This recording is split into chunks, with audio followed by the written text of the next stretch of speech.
This is the Attakus 1/5 scale Jabba the Hutt statue. I have had this in my collection since 2009 or so, and honestly, it's one of my favorite pieces. I've had it in my office on display ever since I got it, and you could go so far as to say that it's one of the centerpieces of my collection, but I've never done anything about it on the channel because it's just so huge, especially if you include sort of the other statues that are meant to go with it, that I wasn't sure I would even be able to get it down here into the basement where I do my filming, but I decided I would bite the bullet and try just recently, and I was able to bring it down, as you can see, without any major problems. It is quite heavy, it's quite large, it's about 15.5 inches tall by, I'd say, 28 inches wide, so quite large, but also it's on this oval-shaped base, as I'll show you in a minute, and that means that its total area is really quite large. It would not fit on the normal shelf. In fact, I do have him displayed on a large filing cabinet that I have in my office, because that was the only place I could find that would actually fit this. And even then, I can't actually display him alongside a lot of the sort of Jabba-related pieces that Attakus made that I do have in my collection, so I have to put them elsewhere. But yeah, we're going to look at this piece today and some of the accessories that Attakus released for him. These were very expensive statues back in the day, back in, say, the early 2000s or so when they were released. And I think this one went for about $950. Very expensive. I didn't pay that. I got all of my Attakus statues used, I believe, at considerable discounts. I mean, many of them, to be honest with you, I probably wouldn't have bought if they were not heavily discounted. But I've come to like them pretty well. They have their own style, as we'll see.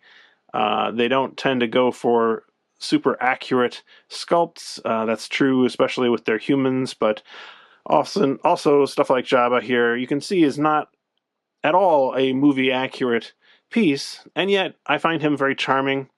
The proportions are all wrong. You know, his sort of torso area is much too large, his tail is tiny, his features are a little bit exaggerated and cartoony. They made him much too green, but still, I think he's a great statue. I really like it.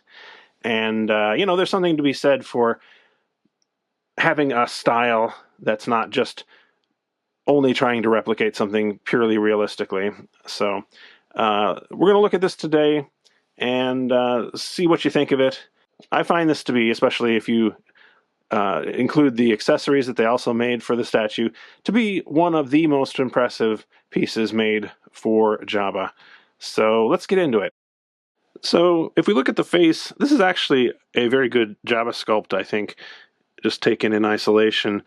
They've gotten all of the major key features, although generally sort of the overall look is a little bit cartoony. I'm not sure if you can entirely appreciate that just on video, but yeah, there's something a little bit off about it, but that's fine. The eyes, in particular, are quite impressive. They've used some kind of a decal that's printed out and then applied, but you can't really tell unless you look really closely, and then you can see some of the little dots that make up the pattern. But otherwise, I think these are among the best eyes I've ever seen on a Jabba statue. Maybe the only one that comes close is the Sideshow Collectibles one from 2019. That's as good or better, probably. But yeah, generally speaking, these are extremely impressive looking. The little drool that they've put here could be a little bit better, perhaps. Looks a little bit too simplistic. But overall, pretty good when it comes to the face. If we pan down a little bit, you can see his arms, which I find quite charming. They're these little pudgy arms that they've made for him, even more so probably than the actual Jabba puppet. But it works with the statue. They've, of course, got his tattoo there on his right arm. And if we pan down further, you can see his stomach and all of his wrinkles and everything like that. I think, as I said, overall, quite a good job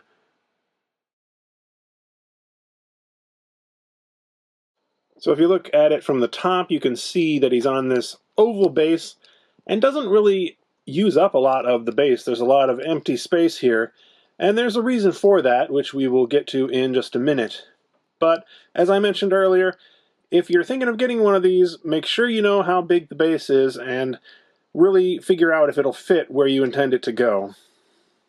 This large space on the base was actually made with the intention of placing Leia there. They made a separate Leia statue that kind of fits right there in that space. The pillows are sculpted in such a way that they would go up against Jabba's body, and she's also got this metal chain that can go over here, so you can kind of put it there and he'll hold it barely with one of his fingers. But, you know, it's kind of cool that they have integrated the statues in that way. So if we look at Leia on her own, she does not have the most realistic facial sculpt, of course. That's true of all Attakus statues as far as I've been able to tell. I'm not even really sure that they're going for realistic likenesses of the actors.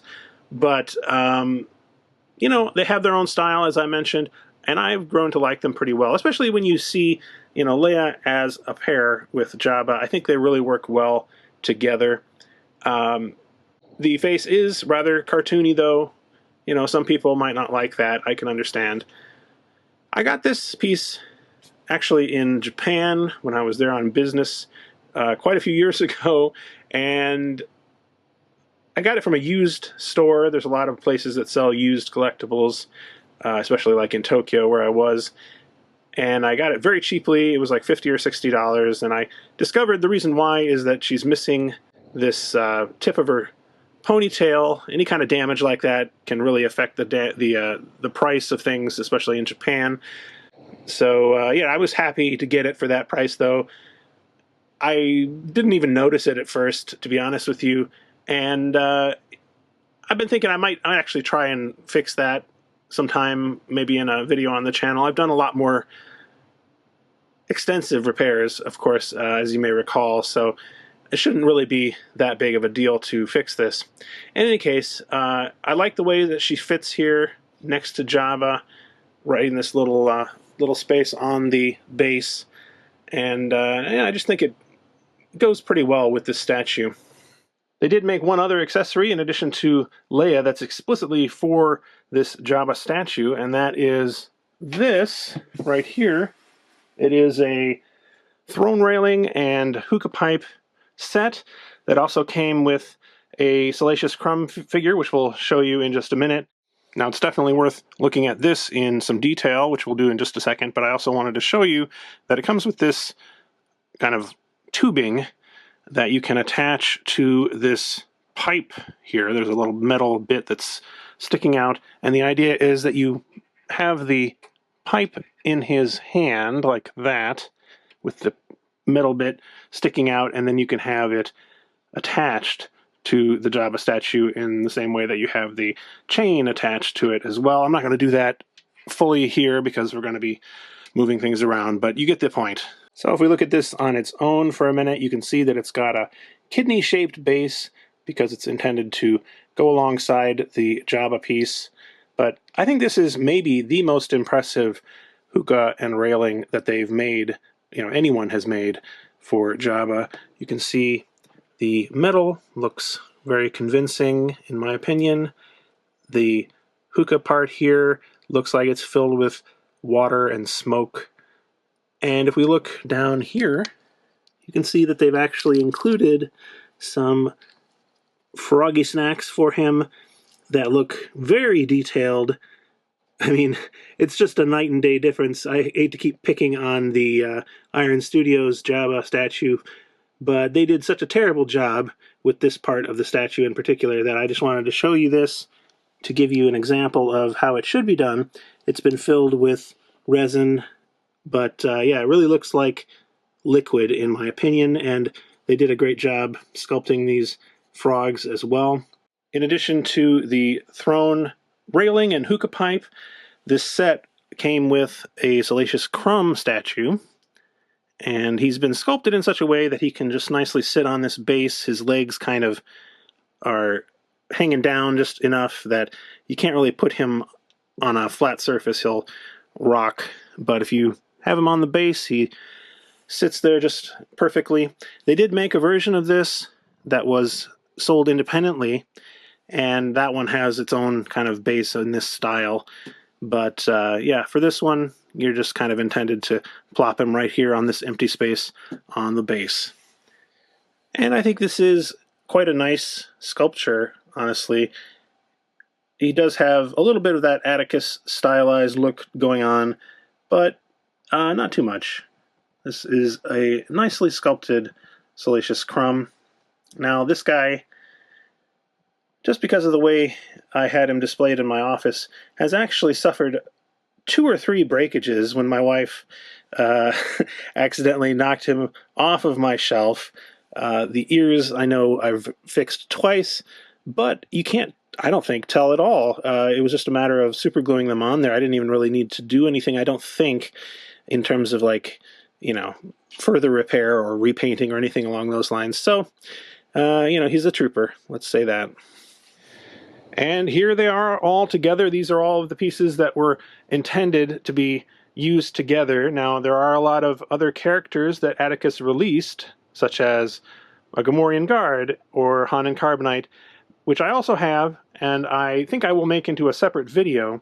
But for the moment, this is kind of the core of the Attakus Jabba setup, and it is extremely impressive in person. I don't know how to, you know, I can't really convey that maybe in video, but the size of it, the overall way that they've tied them together here, I really love. And so this is definitely one of my top 5, I guess, Jabba collectibles in my collection. So in future videos, I think I'm going to be doing a little bit more with Attakus, showing you some of the other things that I do have in the collection. And yeah, maybe some things that you haven't seen before, because these are a little bit off the beaten path compared to some of the more well-known makers, at least in the US. I want to take this opportunity to thank my Patreon supporters. They've been very understanding and patient with the lack of content in the last month or so. There's been some things going on in my private life that have made it difficult to make videos recently, but I'm hoping to remedy that moving forward. Again, thanks very much for your understanding and patience, especially these Palace VIPs that you see on your screen right here, Angelica Brady and Jesper Murtu. I appreciate your support, and if you'd like to support the channel, you can click the link in the video description to see how you can do that. Thanks very much for watching.